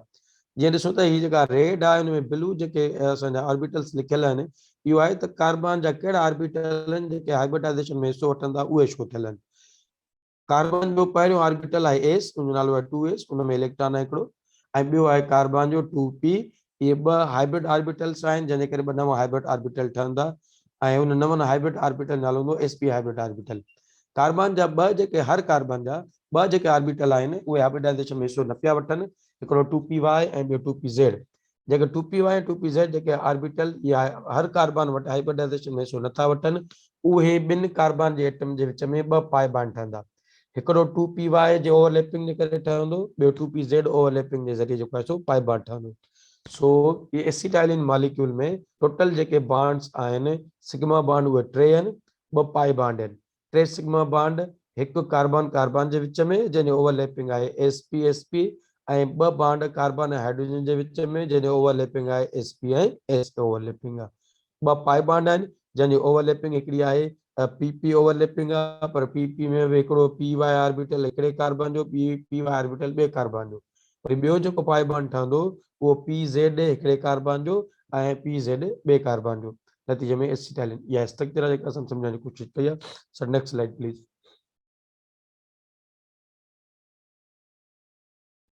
ॿियो असां वटि टाइप आहे sp2 हाइब्रिडाइजेशन। जीअं असां पोइ ते पढ़ी आया आहियूं त sp2 हाइब्रिडाइजेशन माना अहिड़े क़िस्म जी हाइब्रिडाइजेशन, नाले में यादि करणो आहे। हिकिड़ो s जो ऑर्बिटल आहे, ॿियो p जो ऑर्बिटल आहे। हिकिड़ो s जो ऑर्बिटल आहे 2 p जा, माना मेंशन ई नालो जो अहिड़ो थियल आहे, हिकिड़ो s जो 2 p जा, p जे मथां स्क्वायर न आहे, बेसिकली इहो नंबर ऑफ p ऑर्बिटल आहे। त हिकिड़ो s जो ऑर्बिटल हुजे ऐं 2 p जा ऑर्बिटल पंहिंजे पाण में मिक्स थियनि, अहिड़े क़िस्म जी हाइब्रिडाइजेशन खे असां चवंदा आहियूं sp हाइब्रिडाइजेशन, या जो ॿियो नालो आहे ट्राइगोनल प्लेनर बि करे चई सघो था, सिंपल ट्राइगोनल हाइब्रिडाइजेशन बि करे चऊं था। सो अहिड़े क़िस्म जी हाइब्रिडाइजेशन जंहिंमें कंहिं बि हिकु एटम जो, कंहिं बि मॉलिक्यूल जे सेंट्रल एटम जो आख़िरी शेल में हिकिड़ो s ऑर्बिटल ऐं उहो पंहिंजे 2 p ऑर्बिटल सां मिक्स थिए। टोटल 3 ऑर्बिटल बाबा मिक्स थियनि था, उन्हनि जे करे 3 नवां ऑर्बिटल्स ठहनि। उन्हनि नवनि ऑर्बिटल्स जो नालो हूंदो sp2 हाइब्रिड ऑर्बिटल्स। सो इन हाइब्रिडाइजेशन खे चवंदासीं sp2 हाइब्रिडाइजेशन। वरी मां रिपीट कयां थो, अहिड़े क़िस्म जे टाइप जी हाइब्रिडाइजेशन जंहिंमें कंहिं बि मॉलिक्यूल जे सेंट्रल एटम जे आख़िरी शेल में हिकिड़ो s ऑर्बिटल ऐं 2 p ऑर्बिटल पाण में मिक्स थियनि, त अहिड़े क़िस्म जी हाइब्रिडाइजेशन खे sp2 हाइब्रिडाइजेशन चइबो। ऐं मिक्स टोटल 3 ऑर्बिटल थियनि था, हिकिड़ो s जो ऐं 2 p जा। नवां जेके ऑर्बिटल ठहंदा उनजो नंबर बि 3 हूंदो, ऐं हर हिकु ऑर्बिटल जो नालो हूंदो sp2 हाइब्रिड ऑर्बिटल, ऐं उन सभिनि जी एनर्जी बि हिकु जहिड़ी हूंदी, ऐं उन सभिनि जो साइज ऐं शेप बि हिकु जहिड़ो हूंदो। हाणे इन हाइब्रिडाइजेशन जी जेका इन हाइब्रिडाइजेशन जे करे या कंहिं मॉलिक्यूल में को सेंट्रल एटम आहे, उनजी जेका हाइब्रिडाइजेशन जेकॾहिं sp2 आहे त उन मॉलिक्यूल जी जेका स्ट्रक्चर हूंदी आहे उहा ट्राइगोनल स्ट्रक्चर हूंदी आहे, तंहिंजे करे असां हिनखे ट्राइगोनल हाइब्रिडाइजेशन बि करे चवंदा आहियूं। सो इन जा जेके हाइब्रिड ऑर्बिटल्स हूंदा, हिकिड़ो s आहे ऐं 2 p जा, उनमें s जो कैरेक्टर बि हूंदो ऐं p जो कैरेक्टर बि हूंदो। s जो कैरेक्टर आहे 33% ऐं p जो कैरेक्टर आहे p ऑर्बिटल्स जो 66.66%।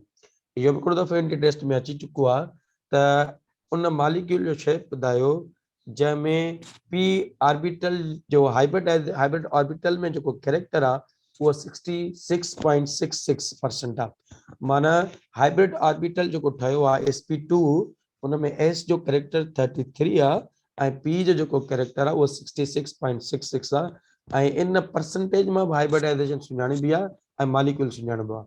ऐं इहा ॻाल्हि ते आहे जेका नॉर्मल हाइब्रिडाइजेशन आहे sp2 माना हिकिड़ो s जो ॿ p जा ऑर्बिटल मिक्स थियल आहिनि त पोइ उन मॉलिक्यूल जी स्ट्रक्चर हमेशह ट्राइगोनल हूंदी।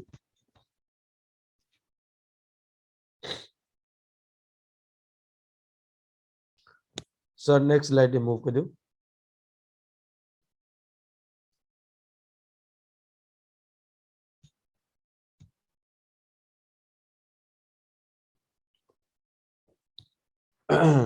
बेसिकली कहीं अधे असांखा क्वेश्चन पुछो आहे त हाइब्रिडाइजेशन जो जेको तरीक़ो आहे माना 1s2 2s2 2p इन में साॻियो हूंदो या कार्बन जो ॿियनि खां अलॻि हूंदो। हाइब्रिडाइजेशन जो तरीक़ो सभिनी अंसरनि में साॻियो हूंदो या कार्बन जो ॿियनि खां अलॻि हूंदो। सर बेसिकली ईअं आहे असां वटि टे अहिड़ा आइटम आहिनि जंहिंजी हाइब्रिडाइजेशन या जंहिंजी जेका बॉन्डिंग आहे या जंहिंजी वैलेंसी जेका अचणु खपे उहा ओतिरी कोन थी अचे रियल सेंस में, प्रैक्टिकली उहा कोन्हे का। जीअं बेरिलियम आहे इन जी असां इलेक्ट्रॉनिक कॉन्फ़िगरेशन कयूं था त बेरिलियम असांखे इनर्ट महसूस थिए थो। बेरिलियम वटि को बि अनपेयर इलेक्ट्रॉन कोन्हे को, छो त इलेक्ट्रॉनिक कॉन्फ़िगरेशन आहे 1s2 2s2 उनजो आख़िरी s ऑर्बिटल में 2 इलेक्ट्रॉन आहिनि पेयर्ड आहिनि, उहे बॉन्डिंग में छो न वठंदा कॾहिं बि। उन खां पोइ वरी बोरान आहे उनजी इलेक्ट्रॉनिक कॉन्फ़िगरेशन आहे 1s2 2s2 2px1 5 इलेक्ट्रॉन उन में माना उहो हिकिड़ो बॉन्ड ठाहींदो, पर रियल सेंस में बोरान जेको आहे 3 बॉन्ड थो ठाहे। बेरिलियम रियल सेंस में 2 बॉन्ड थो ठाहे, पर थियोरिटिकली को बि असां सम्झूं था त बॉन्ड नथो ठाहे सघे। सिमिलरली कार्बन जेको आहे उहो 2 बॉन्ड थो ठाहे according to theoretical concept, according to of by electronic configuration, पर रियल सेंस में प्रैक्टिकली असां ॾिसूं था त कार्बन 4 बॉन्ड ठाहींदो आहे, छो त कार्बन जी जेका वैलेंसी आहे रियल सेंस में 4 आहे। या केकुल एक्सपेरिमेंटल या शइ जेका करे ॾेखारी आहे त कार्बन जी वैलेंसी रियल सेंस में 4 आहे, पर ॾिसण में असां जेको कॉन्सेप्ट आहे उहो 2 थो अचे। सो इहो जेको हाइब्रिडाइजेशन सुञाणप जी जेका ॻाल्हि आहे, हाइब्रिडाइजेशन कंहिं बि मॉलिक्यूल में सुञाणप जी ॻाल्हि आहे उहा सभिनी लाइ साॻी आहे। बाक़ी हाइब्रिडाइजेशन में कार्बन जो जेको मालूम करण जो जेको तरीक़ो आहे उहो कार्बन में अलॻि आहे, ॿियनि सभिनीनि में उहो साॻियो कोन्हे को। मां वरी पंहिंजो आंसर रिपीट कयां थो त हाइब्रिडाइजेशन जो जेको कॉन्सेप्ट आहे उहो कार्बन जो मुख़्तलिफ़ कंपाउंड में ई ॿियनि एलिमेंट्स जे मुक़ाबले में डिफरेंट आहे ऐं ॿियनि एलिमेंट्स जो ॿियनि कंपाउंड्स में बि अलॻि आहे। जो सिंपल तव्हांजे क्वेश्चन जो आंसर ॾिजे त हाइब्रिडाइजेशन जो तरीक़ो जेकॾहिं असां सभिनी आंसरनि में साॻियो हूंदो, कार्बन जो उन्हनि खां अलॻि हूंदो आहे।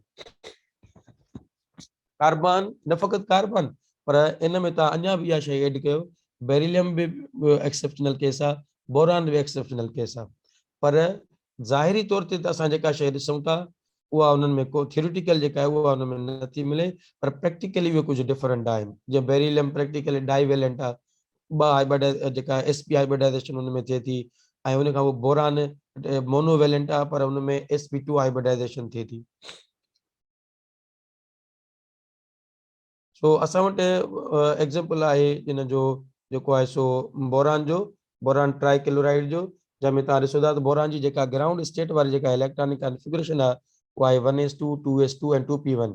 इन हिसाब सां बोरान हिकिड़ो बॉन्ड ठाहे सघे थो, पर प्रैक्टिकली जेको बोरान आहे उहो 3 बॉन्ड ठाहींदो आहे, जॾहिं असां उनजी कार्बन वांगुरु एक्साइटेड स्टेट वारी इलेक्ट्रॉनिक कॉन्फ़िगरेशन कंदासीं।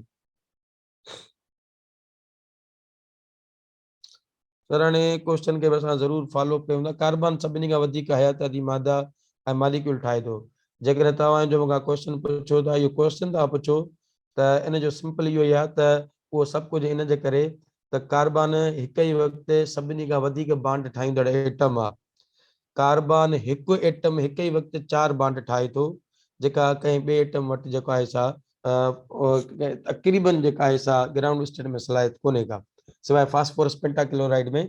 उहो वरी हाणे हाइब्रिडाइजेशन जो जेको तरीक़ो आहे उहो ई चेंज थी वेंदो, पर चवण जो मतिलबु इहो आहे त कार्बन सभिनी खां वधीक जेके आहिनि से बायोलॉजिकल ऐं ॿिया जेके सिंपल बिल्कुलु मॉलिक्यूल ठाहे थो, उहो इन जे करे चैप्टर नंबर 7 में एंटर जी केमिस्ट्री में ॻाल्हि लिखियल आहे because of catenation property of the carbon carbon जा जेतिरा भी मॉलिक्यूल्स या जेतिरो भी नंबर या greater number of molecule carbon जो आहे in comparison two other atoms ॿियनि एटमनि जा एतिरा असांखे कंपाउंड या मॉलिक्यूल नथा मिलनि जेतिरा कार्बन जा मिलनि था इहो जो भी रीज़न असांखे केकुल नाले साइंटिस्ट ॿुधायो आहे त इहो सभु कुझु कार्बन जी कैटिनेशन प्रॉपर्टी जे करे आहे कार्बन हिकु ई वक़्तु पंहिंजे ई कार्बन एटम सां 4 बॉन्ड ठाहे सघे थो तंहिंजे करे कार्बन जा इलाही सारा जेके आहिनि से मॉलिक्यूल हूंदा आहिनि सो असां अचूं था पंहिंजी जेको आहे सो इन बेरिलियम क्लोराइड ते सॉरी बोरान क्लोराइड ते बोरान क्लोराइड में तव्हां ॾिसंदा त बोरान जी जेका हाइब्रिडाइजेशन आहे उहा sp2 हाइब्रिडाइजेशन आहे जंहिंमें बोरान जी जेका इलेक्ट्रॉनिक कॉन्फ़िगरेशन आहे उहा आहे 1s2 2s2 2px1 2py1 ऐं हिते जेकॾहिं तव्हां ॾिसंदा त बोरान जी हाइब्रिडाइजेशन जेका आहे उहा हिते ग़लती सां असांखां 2s2 लिखिजी वई आहे पर बेसिकली इहा आहे 1s2 2s1 2px1 ऐं 2py1 इहा हिन जी हाइब्रिडाइजेशन आहे इहा हिन जी सॉरी इलेक्ट्रॉनिक कॉन्फ़िगरेशन आहे एक्साइटेड स्टेट वारी जंहिंमें हिकिड़ो एस जो ऐं ॿ पी जा जेके ऑर्बिटल्स आहिनि उहे पंहिंजो पाण में ओवरलैप थींदा 3 ऑर्बिटल ओवरलैप थियनि था त नव ऑर्बिटल बि 3 ठहंदा ऐं नए ऑर्बिटल जो नालो हूंदो sp2 hybrid orbitals sir next slide ते मूव कजो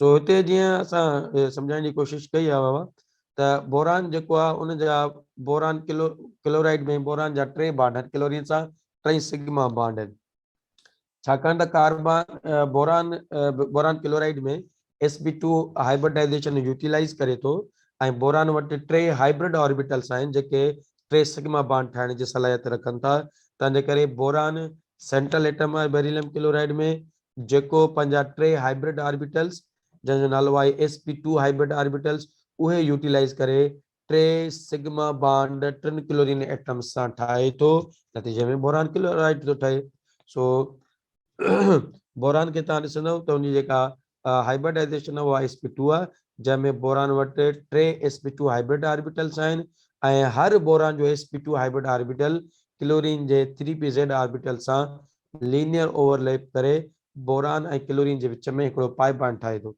टोटल टिनी एटम जे विच में जेका बॉन्ड एंगल आहे उहा 120 आहे ऐं बोरान क्लोराइड जेका स्ट्रक्चर आहे उहा ट्राइगोनल प्लेनर आहे सर नेक्स्ट स्लाइड ते मूव कजो another example we have that is ethylene या जगह असां ethene भी करे चऊं था ethene में कार्बन जी हाइब्रिडाइजेशन जेका आहे उहा sp2 आहे या घणा घणा असां खां कंहिं हंधि पुछो त बाबा कार्बन जी जेका ॿियनि एलिमेंट्स खां डिफरेंट आहे या कोन्हे न फ़क़ति कार्बन जी ॿियनि एलिमेंट्स खां डिफरेंट आहे पर 3 अहिड़ा आइटम असां वटि आहिनि जंहिंजी हाइब्रिडाइजेशन ॿियनि एटम जो खां छा आहे बाबा डिफरेंट आहे त हुनजो रीज़न बि असां डिस्कस कयो आहे ठीकु आहे असां वटि आहे इथाइलिन मॉलिक्यूल हिन में सेंट्रल एटम कार्बन आहे का हर हिकु कार्बन वटि sp2 हाइब्रिड ऑर्बिटल्स 3 मौजूदु हूंदा आहिनि ऐं जेकर असां हिन जी स्ट्रक्चर वञी पढ़ंदासीं त कार्बन वटि हिकु कार्बन वटि 4 अनपेयर्ड ऑर्बिटल्स आहिनि उहे कहिड़ा आहिनि 1s2 2s1 2px1 2py1 ऐं 2pz1 जेके अनपेयर्ड जेके ऑर्बिटल्स आहिनि उहे बॉन्डिंग में मैसो वठंदा आहिनि आख़िरी शेल जा सो कार्बन वटि उहे ऑर्बिटल 4 अवेलेबल आहिनि पर इथाइलिन में 3 हाइब्रिडाइजेशन मैसो वठनि था जेको 2pz ऑर्बिटल आहे वो हाइब्रिडाइजेशन में सो नथो वठे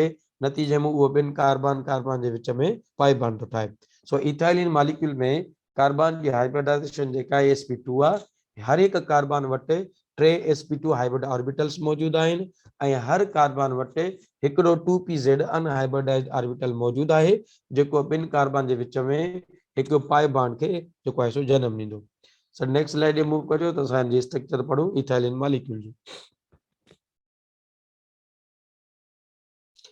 इथाइलिन मॉलिक्यूल जी जेका स्ट्रक्चर आहे उन में 2 कार्बन जा एटम आहिनि जीअं तव्हां हिते ॾिसी रहिया वायलेट कलर कार्बन जो आहे इन में कार्बन जे विच में हिकिड़ो सिंगल कोवेलेंट बॉन्ड आहे जंहिंजी ओवरलैपिंग आहे sp2 हाणे इथाइलिन मॉलिक्यूल में टोटल जेके सिग्मा बॉन्ड आहिनि उहे 5 आहिनि पंजनि मां हिकिड़ो सिग्मा बॉन्ड कार्बन ऐं कार्बन जे विच में आहे उनजी ओवरलैपिंग आहे sp2 ओवरलैपिंग आहे जॾहिं त 4 बॉन्ड कार्बन ऐं हाइड्रोजन जे विच में आहिनि 2 कार्बन ऐं 4 हाइड्रोजन जे विच में आहिनि उनजी जेका ओवरलैपिंग आहे उहा sp2s ओवरलैपिंग आहे हाणे इहो बि एंटिटीज़ जो हिसो आहे त इहो बि असांखां क्वेश्चन अची सघे थो त इथाइलिन जेको मॉलिक्यूल आहे उन में कार्बन हाइड्रोजन बॉन्ड जी ओवरलैपिंग कहिड़ी आहे? कार्बन हाइड्रोजन बॉन्ड जी जेका ओवरलैपिंग आहे उहा sp2 ऐं s। इहो बि क्वेश्चन अची सघे थो त इथाइलिन मॉलिक्यूल में केतिरा बॉन्ड आहिनि जंहिंजी ओवरलैपिंग sp2s आहे? त उनजो आंसर आहे टोटल उहे 4 आहिनि जेके कार्बन ऐं हाइड्रोजन जे विच में आहिनि। 2 कार्बन ऐं 4 हाइड्रोजन जे विच में आहिनि। सो 2 कार्बन 4 हाइड्रोजन जे विच में 4 कोवलेंट बॉन्ड आहिनि ऐं उन जो ओवरलैपिंग sp2s आहे। जॾहिं त कार्बन 5 जेको सिग्मा बॉन्ड आहे कार्बन कार्बन जे विच में आहे, उन्हनि जी ओवरलैपिंग जेका आहे sp2 आहे। हिकिड़ो कार्बन कार्बन जे विच में पाए बॉन्ड आहे जंहिंजी जेका ओवरलैपिंग आहे उहा 2pz ऐं 2pz आहे। सो इहा इथाइलिन मॉलिक्यूल जी बॉन्डिंग आहे। छो त हाइब्रिडाइजेशन पढ़ण जो मक़सद ई उन मॉलिक्यूल में मौजूद एटम जी बॉन्डिंग के सर्च करणो आहे त कहिड़ी आहे। सो इथाइलिन मॉलिक्यूल में कार्बन कार्बन जे विच में हिकु सिग्मा बॉन्ड आहे, हिकिड़ो पाए बॉन्ड आहे ऐं 2 कार्बन ऐं 4 हाइड्रोजन जे विच में सिंगल सिग्मा बॉन्ड्स हूंदा आहिनि, सिंगल कोवलेंट बॉन्ड हूंदा आहिनि या सिग्मा बॉन्ड हूंदा आहिनि। असांखे उन्हनि जी ओवरलैपिंग बि यादि करणी आहे। सिग्मा बॉन्ड जेके कार्बन कार्बन जे विच में उन जी ओवरलैपिंग sp2 हाइब्रिड ऑर्बिटल आहे। कार्बन हाइड्रोजन जे विच में जेके 4 सिग्मा बॉन्ड आहिनि उन जी ओवरलैपिंग sp2s आहे ऐं हिकु कार्बन ऐं 2 कार्बन जे विच में जेको सिंगल कोवलेंट बॉन्ड आहे उन जी ओवरलैपिंग जेका सॉरी हिकिड़ो सिंगल पाए बॉन्ड जेको आहे उन जी ओवरलैपिंग 2pz आहे। सर नेक्स्ट स्लाइड मूव करियो।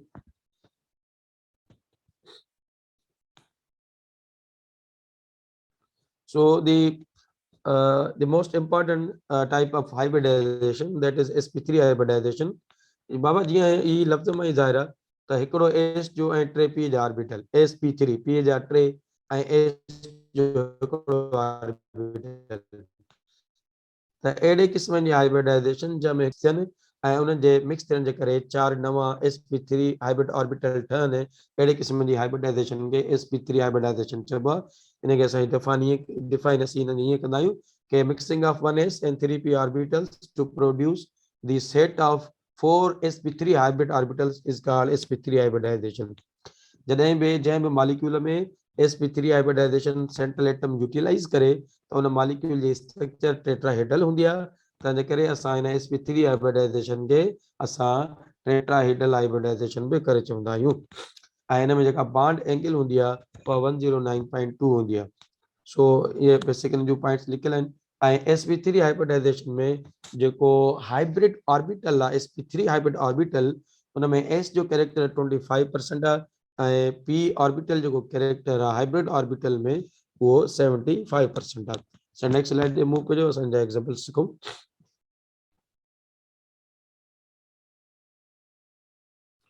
So let's start our study of sp3 hybridization from methane। और मीथेन जे अंदर ॾिसंदासीं हिकिड़ो कार्बन जो एटम आहे 4 हाइड्रोजन जा, माना मीथेन में सेंट्रल एटम जेको आहे उहो कार्बन आहे। कंहिं बि ऑर्गेनिक कंपाउंड में जेको सेंट्रल एटम आहे उहो कार्बन ई हूंदो आहे, त चवण जी ज़रूरत न हूंदी आहे। पर वरी बि चूंकि असां जनरलाइज़ करे पढ़ूं था त चवण जो मतिलबु इहो हूंदो आहे त कंहिं बि मॉलिक्यूल में उहो एटम सेंट्रल एटम हूंदो आहे जंहिंजो नंबर ॿियनि एटम जे मुक़ाबले में छा हुजे, मोस्ट प्रोबेबली उहो हूंदो आहे जंहिंजो नंबर घटि हुजे। सो इलेक्ट्रॉनिक कॉन्फ़िगरेशन जेका कार्बन जी आहे उनजी इलेक्ट्रॉनिक कॉन्फ़िगरेशन आहे 1s2 2s2 2px1 2py1 या त ग्राउंड स्टेट वारी आहे। पर जेका एक्साइटेड स्टेट वारी इलेक्ट्रॉनिक कॉन्फ़िगरेशन आहे उहा आहे 1s2 2s1 2px1 2py1 2pz1। हाणे हिते लिसनर्स ऐं लर्नर्स खे मां हिकिड़ी गुज़ारिश कंदुसि त कार्बन में हिते जेके 4 ऑर्बिटल्स आहिनि जंहिंमें हिकिड़ो s जो ऐं 3 p जा, इन्हनि सभिनीनि में हिकिड़ी हिकिड़ी ॻाल्हि इहा नोट कंदा हलो त सभई जेके बि ऑर्बिटल्स आहिनि उहे अनपेयर्ड आहिनि। 2s में बि हिकिड़ो इलेक्ट्रॉन आहे, 2px में बि हिकिड़ो इलेक्ट्रॉन आहे, 2py1 में बि हिकिड़ो इलेक्ट्रॉन आहे, 2pz1 में बि हिकिड़ो इलेक्ट्रॉन आहे। अनपेयर्ड ऑर्बिटल्स आहिनि जेके पंहिंजो पाण में मिक्स थियनि था। हिन स्लाइड खां पोइ कुझु अहिड़ा बि एग्जाम्पल ईंदा जंहिंमें हाइब्रिडाइजेशन हूंदी त sp3 पर उन में हिकिड़ो अहिड़ो ऑर्बिटल हूंदो या ॿ जंहिंजे अंदरि हाइब्रिडाइजेशन में त ऑर्बिटल उहो हिसो वठंदो पर बॉन्ड फॉर्मेशन में उहो हिसो न वठंदो, पर उन में उहो ऑर्बिटल पेयर्ड हूंदो। हिते तव्हां ॾिसो था त मीथेन में जेको कार्बन आहे उनजी hybridisation 1s2 2s1 2px1 2py ऐं 2pz1 आहे। माना हाइब्रिडाइजेशन कहिड़ी आहे? इहा हाइब्रिडाइजेशन आहे sp3, हिकिड़ो s जो 3 p जा मिक्स थींदा ऐं 4 नवां हाइब्रिड ऑर्बिटल्स ठहंदा। इहा sp3 हाइब्रिडाइजेशन आहे। पर हिते इहा बि ॻाल्हि यादि रखणु खपे त हिते जेको sp3 ऐं sp2 ऑर्बिटल आहे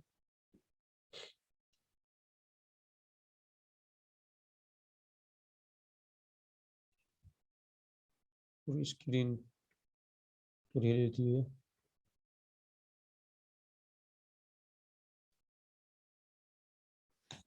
तो हिते जेका हाइब्रिडाइजेशन आहे या हिते तव्हां ॾिसंदो त कार्बन में जेका मीथेन जी हाइब्रिडाइजेशन आहे उहा sp3 हाइब्रिडाइजेशन आहे ऐं sp3 हाइब्रिडाइजेशन में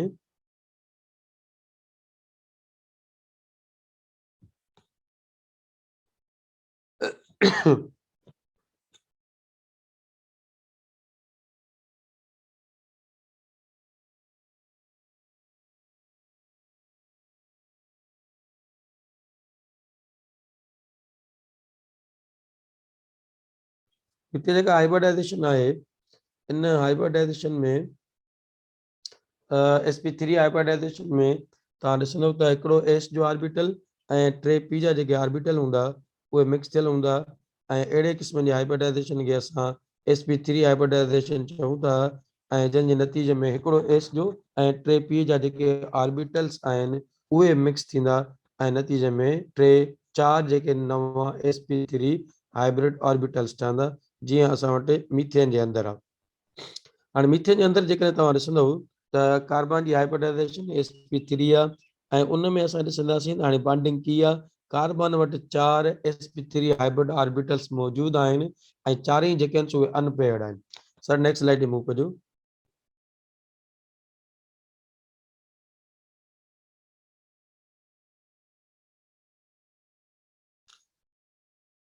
हाणे मीथेन जी जेकॾहिं तव्हां स्ट्रक्चर ॾिसो था मीथेन जी जेकॾहिं तव्हां स्ट्रक्चर ॾिसो था त इन जी मीथेन में मीथेन मालिक्यूल में जॾहिं मीथेन मालिक्यूल ठहंदो आहे त कार्बन जी जेका हाइब्रिडाइजेशन आहे उहा sp3 आहे हिकु कार्बन वटि चार हाइब्रिड ऑर्बिटल्स मौजूद आहिनि चारई अनपेयर्ड जेके आहिनि से ऑर्बिटल आहिनि जंहिंमें छा थींदो चारई कार्बन पंहिंजा हाइब्रिडाइज जेके ऑर्बिटल आहिनि अनपेयर्ड उहे सभई ओवरलैप कंदा हाइड्रोजन जे s ऑर्बिटल सां नतीजे में मीथेन मॉलिक्यूल में कार्बन हाइड्रोजन के विच में बॉन्ड ठहंदो।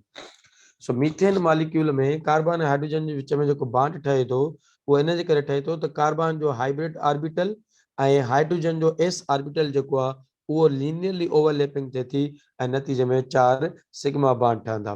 हाणे मीथेन मॉलिक्यूल में कार्बन हाइड्रोजन के विच में सिंगल कोवेलेंट बॉन्ड आहे ऐं उन सिंगल कोवेलेंट बॉन्ड जी जेका ओवरलैपिंग आहे उहा sp_s ओवरलैपिंग आहे ऐं उन में जेका बॉन्ड लेंथ आहे उहा आहे 109.28 डिग्रीज आहे। सर नेक्स्ट स्लाइड मूव करो।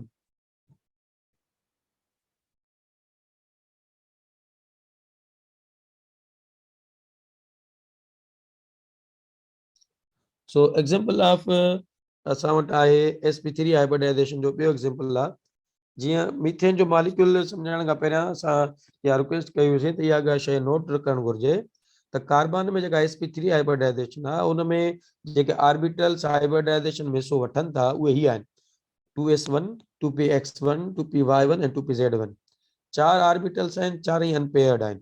असां वटि हिकिड़ो अहिड़ो क़िस्म जो ॿियो बि एग्जांपल मौजूदु आहे जंहिंजो नालो आहे अमोनिया मॉलिक्यूल जंहिंजो सेंट्रल एटम आहे नाइट्रोजन। जेकॾहिं असां उन्हनि जी इलेक्ट्रॉनिक कॉन्फ़िगरेशन कयूं था त नाइट्रोजन जी जेका इलेक्ट्रॉनिक कॉन्फ़िगरेशन आहे उहा आहे 1s2 2s 1s2 2px1 2py1 ऐं 2pz1। कार्बन वटि आखिरी शेल में चार ऑर्बिटल नाइट्रोजन वटि बि आखिरी शेल में चार ऑर्बिटल जेके हाइब्रिडाइजेशन में हिसो वठंदा। कार्बन ऐं नाइट्रोजन जे ऑर्बिटल्स में फ़र्क़ु एतिरो आहे त कार्बन जो जेको s ऑर्बिटल आहे उहो अनपेयर्ड आहे जॾहिं त नाइट्रोजन जो जेको s ऑर्बिटल आहे उहो पेयर्ड आहे लोन पेयर आहे उन जे अंदरि। हितां हिकिड़ी नई इंफॉर्मेशन मिले थी त जेकॾहिं कंहिं बि एटम जे आखिरी शेल जे अंदरि उहो ऑर्बिटल जेको लोन पेयर कंटेनिंग आहे उहो हाइब्रिडाइजेशन में हिसो वठे थो पर उहो बॉन्ड फॉर्मेशन में हिसो न वठंदो। इहा शइ असांखे डिस्टिंग्विश या कंपेरेटिवली यादि करणी पवंदी त मीथेन में जेको कार्बन सेंट्रल एटम आहे उनजी हाइब्रिडाइजेशन में sp3 आहे नाइट्रोजन इन अमोनिया जेका आहे उनजी हाइब्रिडाइजेशन में sp3 आहे but they differ in the nature of the orbitals. Carbon वटि sp3 हाइब्रिड ऑर्बिटल्स आहिनि चारई अनपेयर्ड आहिनि जॾहिं त नाइट्रोजन जी हाइब्रिडाइजेशन में sp3 आहे, पर उन जे अंदरि जेके हाइब्रिड ऑर्बिटल्स आहिनि उन्हनि मां जेको s ऑर्बिटल आहे उन वटि लोन पेयर आहे, बाक़ी px py जेको pz ऑर्बिटल आहे उहे अनपेयर्ड इलेक्ट्रॉन्स उन वटि मौजूदु आहिनि। माना हाइब्रिडाइजेशन में त हिसो वठंदो, पर बॉन्ड फॉर्मेशन में जा 3 ऑर्बिटल हिसो वठंदा। सो अमोनिया मॉलिक्यूल में नाइट्रोजन sp3 हाइब्रिडाइज्ड आहे, जंहिंमें हिकिड़ो s जो ऐं 3 p जा ऑर्बिटल मिक्स थियनि था, पर s लोन पेयर वारो कंटेनिंग ऑर्बिटल आहे, तंहिंजे करे उन जी जेका साइज़ आहे उहा ॿियनि ऑर्बिटल्स खां वधीक हूंदी, जंहिंजे करे उहो वॉल्यूम ज़्यादा ऑक्यूपाई कंदो आहे ऐं बॉन्ड एंगल रिड्यूस थींदी आहे। सो अमोनिया मॉलिक्यूल में जेकॾहिं असां स्ट्रक्चर पढ़ूं, अमोनिया मॉलिक्यूल में जेकॾहिं तव्हां स्ट्रक्चर ॾिसंदासीं त 3 नाइट्रोजन हिकु नाइट्रोजन एटम सां 3 हाइड्रोजन जा एटम अटैच आहिनि। उन जो ओवरलैपिंग कहिड़ी आहे? नाइट्रोजन वटि जेको ऑर्बिटल मौजूदु आहे उहो sp2 sp3 आहे, ऐं हाइड्रोजन जेको ऑर्बिटल आहे उहो s आहे। सो जीअं मीथेन में कार्बन हाइड्रोजन जे विच में बॉन्ड जेको sp3 s ओवरलैपिंग जे करे आहे, सिमिलरली नाइट्रोजन अमोनिया में बि नाइट्रोजन हाइड्रोजन जे विच में जेको बॉन्ड आहे उन जी ओवरलैपिंग sp3 ऐं छा आहे s ओवरलैपिंग आहे। पर फ़र्क़ु इहो आहे त उते 4 सिग्मा बॉन्ड आहिनि, हिते 3 सिग्मा बॉन्ड आहिनि। इन जो रीज़न इहो आहे त हिते जेको हिकिड़ो चोथों जेको हाइब्रिड ऑर्बिटल आहे s ऑर्बिटल, उन जेको लोन पेयर आहे उन वटि उहो बॉन्डिंग में हिसो नथो वठे, तंहिंजे करे अमोनिया sp3 अमोनिया में नाइट्रोजन sp3 हाइब्रिडाइज्ड हूंदे बि 3 बॉन्ड ठाहिण जी सलाहियत रखे थी, तंहिंजे करे जेको आहे सो उनजी जेका हिसा 3 बॉन्ड आहिनि, ऐं अमोनिया में 3 बॉन्ड नाइट्रोजन हाइड्रोजन जे विच में जंहिंजो ओवरलैपिंग आहे sp3 ऐं चोथों जेको आहे ऑर्बिटल आहे उहो हाइब्रिडाइज्ड आहे, पर उहो बॉन्डिंग में हिसो नथो वठे, छाकाणि त उन में पेयर्ड इलेक्ट्रॉन्स आहिनि, अनपेयर्ड इलेक्ट्रॉन्स न आहिनि। लोन पेयर कंटेनिंग ऑर्बिटल आहे ऐं उहो जगह स्पेस ज्यादा वालारींदो आहे ऐं रिपल्सिव फोर्सिस ज्यादा एक्सर्ट कंदो आहे, तंहिंजे करे रेगुलर जेका sp3 हाइब्रिडाइजेशन आहे जंहिंमें 4 अनपेयर्ड इलेक्ट्रॉन्स इन्वॉल्व हूंदा आहिनि, उन्हनि जी स्ट्रक्चर त टेट्राहेड्रल हूंदी आहे, पर जेकॾहिं हिकिड़ो लोन पेयर अचे थो वञे त मॉलिक्यूल जी स्ट्रक्चर डिसऑर्डर्ड थी वेंदी आहे, मॉलिक्यूल जी स्ट्रक्चर बिगड़ी वेंदी आहे, उहा टेट्राहेड्रल मां पैरामिडल में कन्वर्ट थी वेंदी आहे, ऐं उन सां गॾु उनजी बॉन्ड एंगल 109 मां घटिजी 107 थी वेंदी आहे। नेक्स्ट एग्जांपल आहे असां वटि वाटर मॉलिक्यूल। चल नेक्स्ट मिला डेमो कजो। वाटर मॉलिक्यूल जो जेको सेंट्रल एटम आहे उहो आहे ऑक्सीजन। वाटर मॉलिक्यूल जो जेको सेंट्रल एटम आहे उहो आहे ऑक्सीजन। ऑक्सीजन जो एटॉमिक नंबर आहे 8, इलेक्ट्रॉनिक कॉन्फ़िगरेशन आहे 1s2 2s2 2px2 2py2 sorry 1s2 2s2 2px1 2py1, ऐं इन वटि जेके आहिनि से टोटल जेके ऑर्बिटल्स आहिनि आख़िरी शेल में उहे 4 आहिनि। चेन मां 2 जेके आहिनि उहे लोन पेयर कंटेनिंग आहिनि, उहे कहिड़ा आहिनि 2s2 ऐं 2px2, इहे इन्हनि में 2 लोन पेयर आहिनि। अमोनिया में हिकिड़ो लोन पेयर हो, हिते ऑक्सीजन जे आख़िरी शेल में 2 जेके आहिनि उहे लोन पेयर कंटेनिंग ऑर्बिटल्स आहिनि, उहे हाइब्रिडाइजेशन में त हिसो वठंदा पर बॉन्डिंग में हिसो न वठंदा। सो वाटर जे अंदरि जेको ऑक्सीजन सेंट्रल एटम आहे उनजी जेका हाइब्रिडाइजेशन आहे उहा sp3 हाइब्रिडाइजेशन आहे, जंहिंमें sp3 में 2 अनपेयर्ड ऑर्बिटल हिसो वठनि था, 2px ऐं 2py ऐं 2pz, जॾहिं त 2s1 2s2 ऐं 2p जेको x2 आहिनि उहे पेयर्ड जेके आहिनि ऑर्बिटल्स आहिनि, हाइब्रिडाइजेशन में हिसो वठनि था पर बॉन्ड फॉर्मेशन में हिसो नथा वठनि, तंहिंजे करे वाटर जे अंदरि हिकिड़े ऑक्सीजन सां 2 हाइड्रोजन जा एटम अटैच आहिनि ऐं उहो सिंगल बॉन्ड वञी ठाहिनि था, सिग्मा बॉन्ड ठाहिनि था, उन्हनि जी ओवरलैपिंग में बिल्कुलु उहा आहे sp3s आहे, पर इते बॉन्ड एंगल अञा बि वधीक घटिजे थी, छाकाणि त हाइब्रिडाइजेशन में 2 अहिड़ा ऑर्बिटल्स आहिनि जेके लोन पेयर कंटेनिंग कनि था। सो लोन पेयर कंटेनिंग जेके ऑर्बिटल्स हूंदा आहिनि उहे स्पेस साइज़ उनजी वॾी हूंदी आहे, ज़्यादा स्पेस ऑक्यूपाई कंदा आहिनि, रिपल्सिव फोर्सिस बि ज़्यादा लॻाईंदा आहिनि, जंहिंजे करे बॉन्ड एंगल जेका आहे 109 खां पोइ घटिजी वेंदी आहे। हिकिड़ो लोन पेयर हूंदो त 107 जेको आहे सो बॉन्ड एंगल हूंदी, 2 लोन पेयर हूंदा त नतीजे में बॉन्ड एंगल अञा रिड्यूस थी वेंदी, 104.5 थी वेंदी आहे। सो वाटर मॉलिक्यूल जी जेका स्ट्रक्चर आहे उहा बेंट या एंगुलर आहे, डिसऑर्डर्ड स्ट्रक्चर आहे, पर उन में ऑक्सीजन जी जेका हाइब्रिडाइजेशन आहे उहा sp3 आहे। बेसिकली असां हिते हाइब्रिडाइजेशन sp3 जा बि 3 क़िस्म पढ़िया आहिनि। हिकिड़ी अहिड़ी हाइब्रिडाइजेशन पढ़ी आहे sp3 जंहिंमें नो लोन पेयर आहे, जीअं कार्बन जो एग्जांपल मीथेन में आहे। जेकॾहिं कंहिं बि सेंट्रल एटम में कंहिं बि मॉलिक्यूल में सेंट्रल एटम जी हाइब्रिडाइजेशन sp3 आहे विथ नो लोन पेयर, त उन मॉलिक्यूल जी स्ट्रक्चर टेट्राहेड्रल हूंदी आहे, टेट्रागोनल हूंदी आहे। पर जेकॾहिं कंहिं बि मॉलिक्यूल में सेंट्रल एटम जी हाइब्रिडाइजेशन sp3 आहे विथ वन लोन पेयर, त उन मॉलिक्यूल जी स्ट्रक्चर जेका आहे उहा पायरामिडल हूंदी, बॉन्ड एंगल 109 मां घटिजी 107 थी वेंदी। ऐं जेकॾहिं कंहिं बि मॉलिक्यूल में उन सेंट्रल एटम जी हाइब्रिडाइजेशन sp3 आहे, त उन जी जेका उन में ॿ लोन पेयर आहिनि, त मॉलिक्यूल जी जेका स्ट्रक्चर हूंदी उहा जेका आहे सा बेंट एंगुलर जेका हूंदी, ये जीअं वाटर जी आहे ऐं हाइड्रोजन सल्फाइड जी आहे। वाटर जी बि उहा स्ट्रक्चर आहे, हाइड्रोजन सल्फाइड जी बि उहा स्ट्रक्चर आहे, पर हाइड्रोजन सल्फाइड में अञा बॉन्ड एंगल रिड्यूस थींदी आहे, छो त सल्फर एटम ऑक्सीजन खां अञा पाण साइज़ में वॾो आहे, जंहिंजे करे हुनजी बॉन्ड एंगल 92 पॉइंट समथिंग आहे। सो इहो अॼु जो असांजो लेक्चर हुयो हाइब्रिडाइजेशन जे मुतालिक़। कंहिं बि दोस्त खे कोई बि क्वेश्चन हुजे उहो असां खां हिते पुछी सघे थो, या जेको आहे सो फेसबुक जो जेको असांजो पेज आहे उते कमेंट बॉक्स में बि असां खां पुछी सघे थो।